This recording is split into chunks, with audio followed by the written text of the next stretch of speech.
ओम शांति भाई जी। आपका बहुत बहुत स्वागत है इस ज्ञान योग की श्रृंखला में।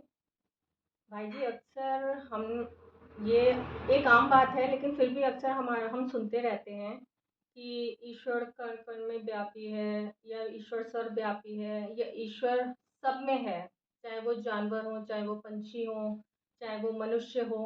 तो ये कहाँ तक सत्य है? ओम शांति। ये बात प्राय भक्ति मार्ग में बहुत पहले से प्रचलित है। इनका शास्त्रों में, वेदों में, ग्रंथों में वर्णन भी है कि भगवान को सर्वव्यापी कहा है, जी। कि भगवान सब जगह है। और ये भी कहते हैं कि भगवान तो कण कण में व्याप्त है। तो और फिर कह देते हैं आत्मा में परमात्मा है। फिर कहते हैं भगवान ने इतने अवतार लिए, कश्यप अवतार लिए, बंदर के रूप में, हाथी के रूप में, गणेश जी के रूप में, बहुत सारे अवतार के रूप में आए, नरसिंह अवतार के रूप में आए। बहुत से जीव जंतुओं में भी भगवान का वास बताया है।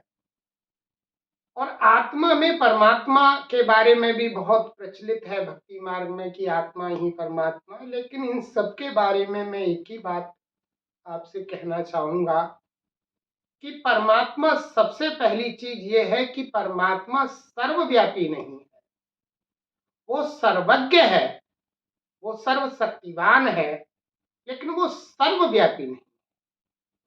अब जब सर्वव्यापी की बात आती है तो सर्वव्यापी का मीनिंग क्या हुआ, हम इसका अर्थ ना जानने के कारण अनर्थ कर देते हैं। सर्वव्यापी का मतलब ये हुआ, यहां जिन लेखकों ने सर्वव्यापी शब्द कहा है, वो किस भाव और भावना को रखकर उन्होंने ये बात कही है। उनका भाव और भावना ये थी कि भगवान से चूंकि उनको इतना प्यार था, जैसे सूरदास को श्री कृष्ण से बहुत प्यार था, तुलसीदास को रामचंद्र जी से बहुत प्यार था, तो जो जिसके भक्त थे वो भक्त भगवान के रूप में, जिस रूप में अपने इष्ट को वो मानते थे, उनको उस रूप में उनसे इतना प्यार था कि जैसे कोई आशिक किसी से इश्क करता है तो उसको ऐसा लगता है कि जहां भी हम देखते हैं तो उसका चेहरा नजर आता है। तो उनके प्यार में उन्होंने ये शब्द उसमें डाल दिया कि भगवान को हम जिधर देखते हैं उधर भगवान ही भगवान दिखाई देता है। यहां भाव उनका ये नहीं था कि सब जगह भगवान है, उनका भाव स्नेह का था, उनका भाव भक्ति और भावना का था, प्यार का था। जैसे किसी से किसी को इश्क हो जाता है तो वो कहता है हमें तुम्हारी सूरत हर जगह नजर आती है। लेकिन इस बात का चूंकि अर्थ और भाव भावना न समझ हमने अनर्थ कर दिया, और हम कहने लगे कि भगवान तो कण कण में व्याप्त है। अगर हम ऐसे सही में मान लें कि कण कण में भगवान व्याप्त है, तो हम सुबह से शाम तक कितने कण अपने पैरों के नीचे कुचलते हैं। और अगर हम ये कहें कि सभी में भगवान है, तो कितनी चींटियां, कितने जीव जंतु हमारे पैरों के नीचे आते हैं। क्या हम उन सब के अंदर भगवान होने के बाद भी उनको कुचलते हैं? ये तो भगवान की जैसे इंसल्ट हो जाती है और ग्लानि हो जाती है। अब बात ये आती है कि ये शब्द से भाव क्या है। आप देखिए कि सूरज ऊपर में है, और आप जहां कहीं भी जाएं, आप अपने घर पर हैं तो आप नजर ऊपर करेंगे तो सूरज आपको ऊपर ही नजर आएगा। आप दिल्ली जाते हैं तो आपको सूरज ऊपर नजर आएगा। आप महाराष्ट्र में जाते हैं तो सूरज आपको ऊपर नजर आएगा। आप जहां कहीं जाएंगे तो सूर्य आपको ऊपर ही नजर आएगा। इसी प्रकार से एक और सुख, शांति, आनंद, पवित्रता का वो सागर कहे या सूर्य कहे, वो परम धाम का रहने वाला है और वो ब्रह्मलोक के वासी हैं। आप जहां कहीं भी जाएंगे उनकी छत्र छाया आपके सिर पर है। जैसे सूरज की छत्र छाया आपके सिर पर है, तो आपको तपिश की फीलिंग होती है, आपको गर्मी की फीलिंग होती है, आपको प्रकाश की फीलिंग होती है। इसी प्रकार से परमात्मा आपके उस छठे महातत्व में रहते हैं। जैसे इस 5 तत्व के आसमान के ऊपर में सूर्य रहता है, छठे महातत्व में उस लाल आकाश के अंदर वो परमात्मा रहते हैं और उनकी भी छत्र छाया पूरी दुनिया पर। तो वो हमेशा हम सब के ऊपर में छत्र छाया किए हुए हैं। माना कि उनकी छत्र छाया सब जगह है। हम ये कहें कि सूरज सब जगह है ये नहीं कहेंगे, लेकिन हम ये जरूर कहेंगे सूरज की गर्मी सब जगह है, सूरज की रोशनी सब जगह है। तो इसी प्रकार से परमात्मा की छत्र छाया सारे विश्व पर है। हम परमात्मा को जहां चाहें वहां याद कर सकते हैं, लेकिन परमात्मा सब जगह व्याप्त नहीं है। अगर हम ये कहें कि हर कण में भगवान है या जीव जंतु में भगवान बैठा है, तो ये तो जैसे ग्लानि हो जाती है। आप देखो, किसी के पिता को कुत्ता कह दिया जाए या सुअर कह दिया जाए तो वो कितना बुरा मानता है। वो हमारा परम पिता है, और हम ये कहें कि वो कुत्ते में, सुअर में, सांप में जो विषैला है, हमें वो अगर डस ले तो हमारी हत्या हो जाती है। क्या भगवान ऐसा विषैला है? क्या भगवान हमारी हत्या कर देता है? क्या सर्प में, बिच्छू जैसे खतरनाक जीव जंतु में भगवान है? नहीं। हर किसी में आत्मा है, परमात्मा नहीं। तो आत्मा सबके घट घट में वास करती है, परमात्मा सबके घट में वास नहीं करते।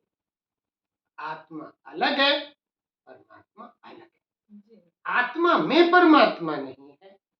आत्मा बच्चा है, परमात्मा पिता है। पिता अलग है, बच्चे अलग। हम आत्मा बच्चे हैं, वंश हैं, अंश नहीं। एक और सब में भ्रांति रहती है कि हम परमात्मा के अंश हैं। नहीं, अंश निर्जीव चीज के होते हैं, वंश जीव के होते हैं। और परमात्मा जो लाइव है, जो लिविंग है, उसके हम सब वंश हैं। हम जनरेशन चलाते हैं। तो हम सब आत्माएं परमात्मा की संतान है। परमात्मा सब जगह नहीं है। हाँ, परमात्मा की लाइट सब जगह है, जैसे कि सूरज की धूप सब जगह है, प्रकाश सब जगह है। ऐसी ही परमात्मा शांति के सागर है। तो शांति आपको सब जगह परमात्मा से मिल सकती है। आप कहीं भी परमात्मा को याद करें। आप भारत में हैं, परमात्मा को याद करेंगे, वहां भी शांति मिलेगी। आप इंग्लैंड में जाएंगे, वहां भी परमात्मा को याद करें तो आपको सुख शांति मिलेगा। आप कहीं दूसरी जगह, जापान में है, चीन में है, रूस में है, कहीं भी आप परमात्मा को याद करेंगे तो आपको सुख शांति मिलेगा। तो परमात्मा की जो लाइट है, वो माइट है, वो सर्व शक्तियां हैं, वो सब जगह हैं, लेकिन परमात्मा सब जगह नहीं है। उनके लिए तो कहते हैं ऊंचा तेरा नाम और ऊंचा तेरा धाम। तो परमात्मा तो बहुत बड़ी ऊंची हस्ती है। उसको हम इतना साधारण समझकर, हम अर्थ ना जानकर अनर्थ कर देते हैं। तब ना कहा है शास्त्रों में, यदा यदा है धर्मस्य ग्लानिर्भवतु भारत, अभ्युत्थानम धर्मस्य तदात्मानं सृजाम्यहम्। तो हम धर्मग्लानि करते हैं। हम परमात्मा को सर्वव्यापी कह के जैसे भगवान को गाली देते हैं, ग्लानि करते हैं, तो परमात्मा को कभी भी सर्वव्यापी नहीं कहना चाहिए। वो तो हमारे दिल में, ऐसा भी नहीं कि आत्मा के अंदर परमात्मा है, लेकिन जब हम उन्हें दिल से याद करते हैं तो जैसे हम कह देते हैं हमारे दिल में भगवान बैठा है, तो महसूसता करते हैं अपनेपन की फीलिंग। जबकि अचानक से या बातों बातों में जब भी हम ईश्वर को याद करते तो कहते हैं वो बैठा है या ऊपर वाला जाने। लेकिन फिर भी होता क्या है कि ये जो वेद शास्त्र और पुराणों में इस तरह की चीजें लिख दी गई हैं, उसको हम सही ढंग से क्या समझ नहीं पाए हैं या उसमें गलत लिखा हुआ है? नहीं, आपका यह सवाल बहुत अच्छा सवाल है कि जो वेद शास्त्रों में जो लिखा है, इसके लिए भी होता क्या है कि देखिए, हमने एजुकेशन ली। आप मेडिकल यूनिवर्सिटी में पढ़िए, आप एडवोकेट हैं, आप लॉ पढ़ रहे होंगे, आप इंजीनियरिंग पढ़ रहे होंगे, तो आप देखेंगे कि किताबों में हर नए एडिटर ने कुछ ना कुछ एडिशन दिया है। आप गीता उठाएंगे तो गीता भी अलग अलग गीता है। आप महर्षि व्यास की गीता अलग है, जी, और उसके बाद भी बहुत से लोगों ने गीता लिखी है।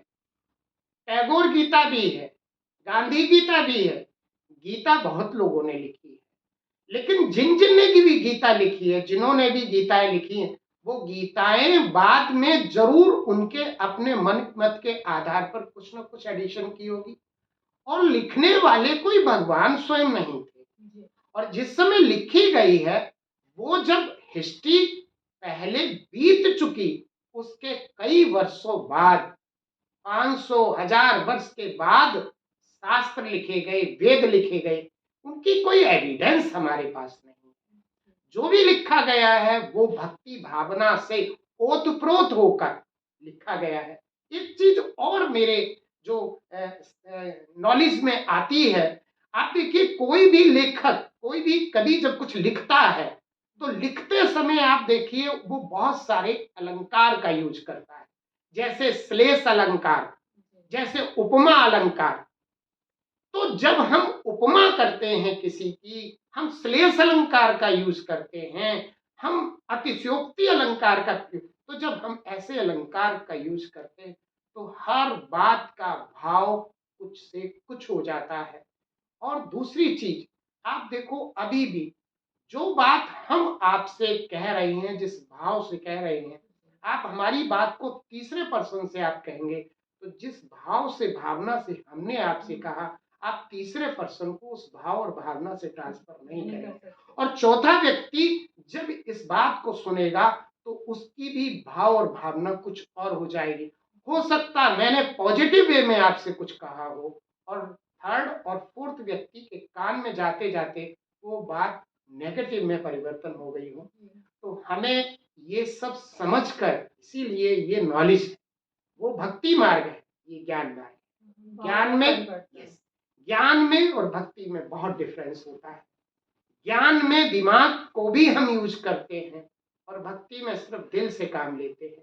लेकिन हम मनुष्य हैं, हमारा दिल और दिमाग का बड़ा ही संतुलन होना चाहिए, तभी हम ज्ञानी कहलाए। तो इसलिए हम कोई वेद शास्त्र का कोई, मेरे पास भी कोई, मैं ये नहीं कह सकता कि जिस समय वेद लिखे गए हैं तो लेखक था क्या वहां उस समय मौजूद था, या उसने जो कुछ लिखा है वो बिल्कुल यथार्थ है।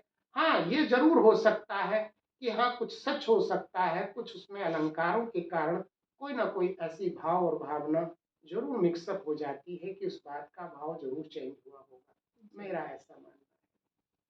और भाई जी, ये जो हमारे सनातन धर्म में इतना मतलब हम देवी देवताओं को मानते हैं और पूजते हैं, तो कभी कभी इन चीज़ों से एक और भ्रांति उत्पन्न हो जाती है। लोग कहते हैं जैसे किसी में माता आ गई, या किसी में कृष्ण का वास हो गया और वो उनकी पूजा करने लगते हैं। जी या ये अक्सर ये होता है कि हाँ, एकदम अफवाह फैल जाती है कि मंदिरों में गणेश जी दूध पी रहे हैं और सब उसी ओर जाने लगते हैं। तो ये कहाँ तक मिथ्या है?